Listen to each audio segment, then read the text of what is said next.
In previous videos, I explained how the law always ensured that men who had relations with women had to pay those women in some way. Okay, well, what about women who fell outside of the law's protections? So if it wasn't a married woman or an unmarried woman who was previously chaste or another man's wife or a woman who got pregnant and thus was entitled to some form of child support, how would those women get paid for the relations they had with men? And this is where certain extra legal customs developed. One example I give, and it's kind of an interesting story, is the example of Harriette Wilson. Now, Miss Wilson was what was known as a courtesan.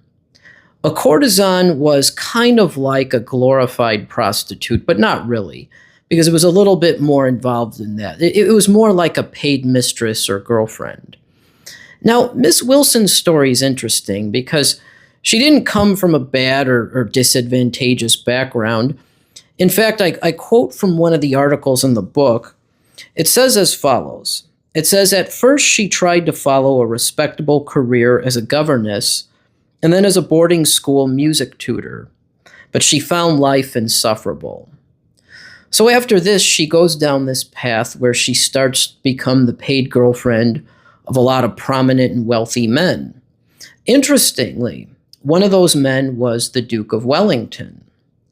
Now, what happened to Miss Wilson, as she aged, she started to get less attention from men. And some of these men who had promised to take care of her financially, they didn't really make good on their promises. So what she decided to do was she decided to write a memoir. And she started to threaten these men. She basically said, look, I'm going to write this memoir, and unless you pay me, I'm going to name you and talk about our relationship in the memoir. Well, a lot of the men paid up because they didn't want to be embarrassed or have a public scandal, but some of the men didn't. Apparently, the Duke of Wellington said to her, publish the memoir and be hanged.